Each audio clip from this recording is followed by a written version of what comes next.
শুভ সকাল বন্ধুরা, happy Sunday. তো আমি টুকটাক পূজাপাঠ দিয়ে নিলাম। চলো এবার কি রান্না করব তোমাদের সাথে অবশ্যই করে একটু শেয়ার করে নেবো, ঠিক আছে? চলো সরাসরি চলে যাই একদম রান্নাঘরে। চন্দন পরে কি সুন্দর লাগে না দেখতে, সাজিয়ে দিই যতটা পারি সম্ভব করে দিই তাড়াতাড়ি করে।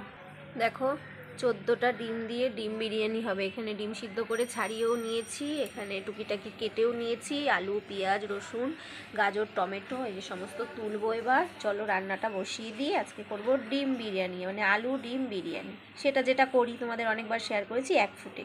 এরা সবাই খুব ভালোবাসে। বিরিয়ানি মশলা এই যে কড়া বসিয়ে দিয়েছি, রান্না স্টার্ট করে দিই। ঘিটা আসছে, ছেলে আঁকতে গেছে।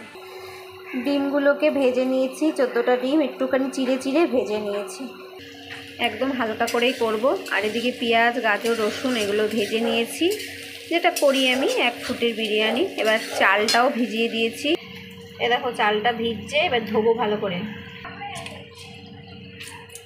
এটা ঘরের চালেরই পুরো।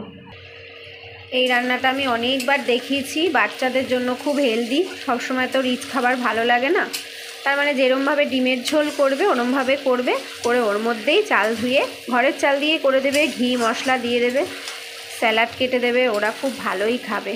আমার ছেলেমেয়ের তো খুব পছন্দ করে, প্রচণ্ড পছন্দ করে।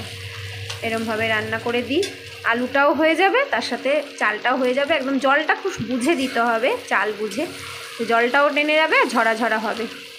দিয়ে ওপরে দিয়ে মশলা দিয়ে ঘি দিয়ে স্যালাড কেটে দিয়ে দেবে, দারুণ হয়। আমি অনেকবার দেখিয়েছি, অনেকেই করে আবার আমাকে কমেন্টও করেছে যে দিদি খুব ভালো হয়েছে। তোমরা যারা নতুন আছো তাদের জন্য এটা আবার একবার দিলাম, মানে এখন যারা নতুন আমার চ্যানেলে আছো তাদের জন্য।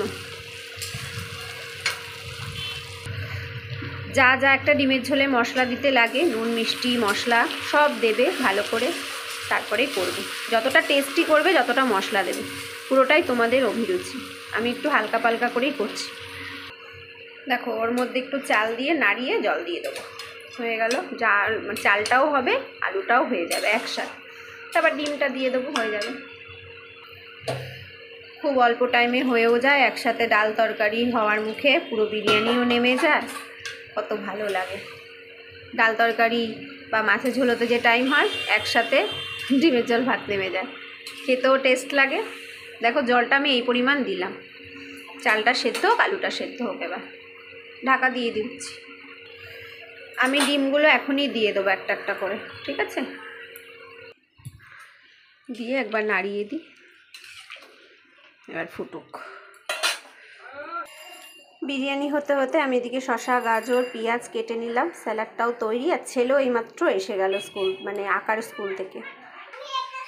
দেখো এবার কেমন ঝরঝরে হয়েছে। এখন এবার মশলাটা এই যে দিয়ে দিচ্ছি, বিরিয়ানির মশলাটা পুরো মশলাটাই দিয়ে দেবো, কারণ আমার অনেকটা বিরিয়ানি হয়েছে জানো তো। এবার নাড়াবো, আর এই যে গরম গরম ঘি সবে নিয়ে আসলো, দিয়ে দেবো, ব্যাস। আমি কি বললাম, গরম গরম ঘি, গরম গরম বিরিয়ানি না বলে বলছি গরম গরম, মানে দেবো ঘিটা সেটা না বলে বলছি গরম গরম ঘি, কথাবার্তা উল্টা বলি। গ্যাস নিভিয়ে দিয়েছি আর ঘিটা দিয়ে দিলাম, মোটামুটি যতটা প্রয়োজন দিয়ে দিলাম।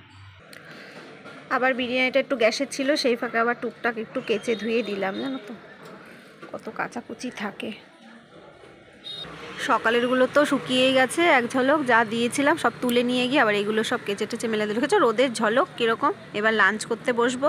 ছেলেও 1:10-15 চলে এসছে, এখন 1:30 বাজে, 1:45 বাজে, ভুল বললাম, 1:40 বাজে। এবার গুছিয়ে গেছি নিয়ে বসবো, ঠিক আছে? চলো লাস্ট লুক একবার দেখিয়ে দেবো তোমাদের বিরিয়ানি। দেখো লাস্ট লুক মোটামুটি তৈরি, একদম ঝরঝরে পুরো। এবার আবার একটু ঘি, দেখো পুরো ঝরঝরে, কি সুন্দর হয়েছে দেখো। আলু ডিম বিরিয়ানি একদম কমপ্লিট। ছেলে বসেছে, মেয়ের এটা দিচ্ছি, আর এটা পরে আমরা খাবো, তুলে রেখেছি কিছুটা, ব্যাস। চলো বসে যাই, হ্যাঁ। আর স্যালাড তো আছেই, দেখতেই পাচ্ছ। তাহলে বলো কেমন লাগছে, দেখো ঝরঝর ঝরঝর করছে পুরো, ঠিক আছে? এবার আর একটু ঘি নেবে, মেয়ে বললো একটু ঘি পছন্দ করে। চলো এবার টাটা করে দিই, টাটা টাটা, হ্যাঁ।